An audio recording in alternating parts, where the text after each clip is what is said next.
যেমন জমি যদি 4টা বাহু দিয়ে যদি আপনি হিসাব করেন যে 2টা বাহু গড় দিলাম 2টা বাহু গড় দিলাম, একটা ক্ষেত্রফল বের করলাম 435.6 দিয়ে ভাগ দিলাম, শতক বেরিয়ে গেল, এটা কিন্তু সঠিক না।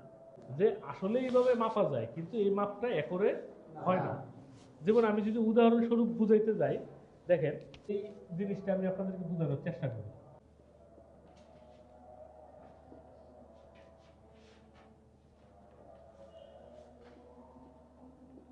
মনে করেন এই শেপের যে জমিটা আছে, দেখেন তো আপনি যে হিসাবটা করতে বলতেছেন 2টা বাহু গড় দিয়ে 110 90 গড় করলেন, 120 105 গড় করলেন, গড় করে শতক বের করলেন, এই যে জমিটা আপনি বের করলেন এটা কোন সূত্রে করলেন? আয়তের সূত্রে। প্রত্যেকে বলতেছেন আয়তের সূত্রে। আয়তের সূত্র আমাদের কি বলে? আমরা যখন জ্যামিতি পড়ছি আয়তের একটা সংজ্ঞা ছিল না, যে তখনই একটা জিনিসকে আয়ত বলা যাবে যখন এটার কোণগুলো কি থাকবে, সমকোণ বা 90 ডিগ্রি থাকবে এবং বিপরীত বাহুগুলো সমান থাকবে। দেখেন তো আছে কিনা বিপরীত বাহুগুলো সমান? বিপরীত বাহুগুলো সমান নাই এবং কোণগুলো 90 ডিগ্রি বা সমকোণ নয়, তাহলে কোনো অবস্থাতে এটাকে আয়তাকার বলা যাবে না। এবং এটাকে যদি আয়তাকার আপনি হিসাব করেন, যেখানে আপনি আয়তাকারে একটা ফর্মুলাতে হিসাব করলেন, যেই পরিমাণটা আসবে এটা কখনোই সঠিক পরিমাণ হবে না। এটাকে অ্যাকুরেট করতে গেলে আমাদের বাধ্যতামূলকভাবে কি করতে হবে? কোণাকুণি মাপ নিতে হবে। মানে কোণাকুণিটা মাপ নেওয়া মানে কি, 2টা ত্রিভুজ হবে। তো যেহেতু 2টা ত্রিভুজ হবে তখন আমরা এখানে অনায়াসে হেরনসের ফর্মুলা বা বিষমবাহু ফর্মুলা ব্যবহার করতে পারবো। তো এখন আমি একটা উদাহরণ বলি আপনাদের, তাহলে আপনারা জিনিসটা বুঝতে পারবেন।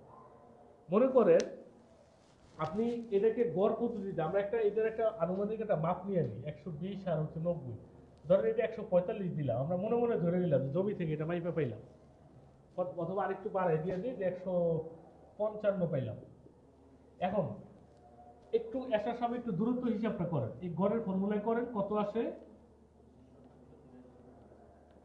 গড়ের ফর্মুলা কত আসছে? এটা 25.83 শতক, কিন্তু এটা কিন্তু ভুল। এখন হ্যারোসের ফর্মুলা কত আসছে একজন হিসাব করে ফেলেন সফটওয়্যার দিয়া।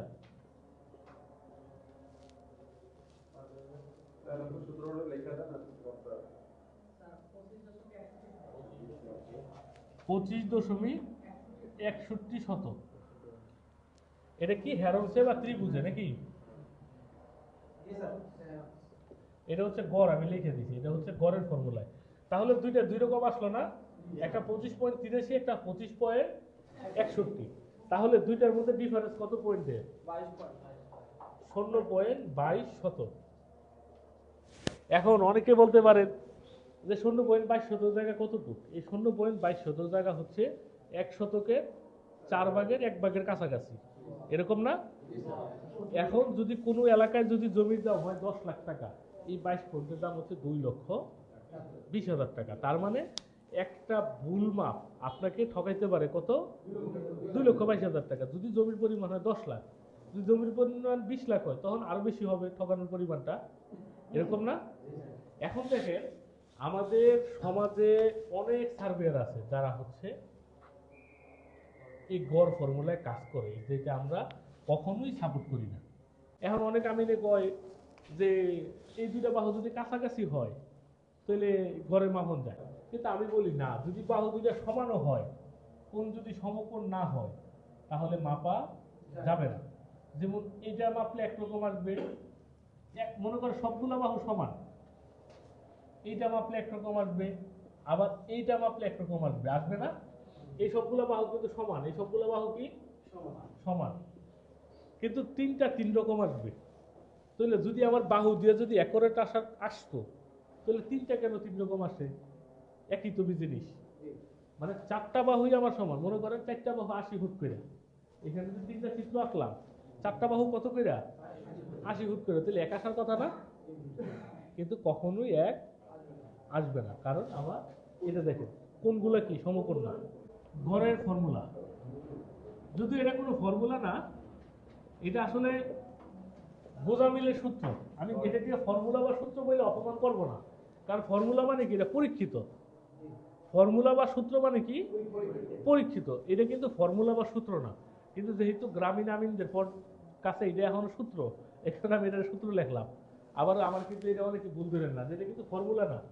ফর্মুলা বা সূত্র তখনই বলা যাবে যেটা পরীক্ষিত। তো হ্যাঁ, এখন এটার ক্ষেত্রফলের সূত্র হচ্ছে গড় দৈর্ঘ্য গুণন গড় প্রস্থ। কিন্তু আসলে এটা কিন্তু মেন সূত্র ছিল না, এটার মেন সূত্র ছিল দৈর্ঘ্য গুণন প্রস্থ। 6 দিয়া এটা হচ্ছে গড়ের ফর্মুলার সূত্র, যে দুইটা দৈর্ঘ্যের গড় করা হবে 110 এবং 190 রে 120 এবং 105 গড়, এই দুইটা গড় করার পরে ভাগ দিবেন কত দিয়া? 435 6 দিয়া। এটা হচ্ছে গড়ের ফর্মুলা, কিন্তু এটা কি পরীক্ষিত? এই ফর্মুলাটা পরীক্ষিত না, এটা একটা ভুল ফর্মুলা। এখন আপনি আসেন হ্যারোলসের ফর্মুলা।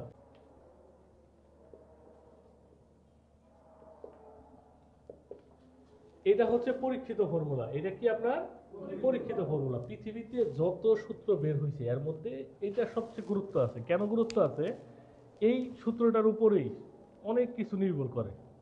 আমরা বর্তমানে যে আধুনিক টোটালাইজেশন মেশিন দেখি, এটার যে এরিয়া ক্যালকুলেশন আছে, কোঅর্ডিনেট পয়েন্ট বের করার ব্যাপার আছে, তারপর হচ্ছে ইউটিএম, আরো যত ব্যাপার আছে সব কিছুর সাথে এটা জড়িত। এই হ্যারোলসের ফর্মুলাটা কি সব কিছুর সাথে জড়িত।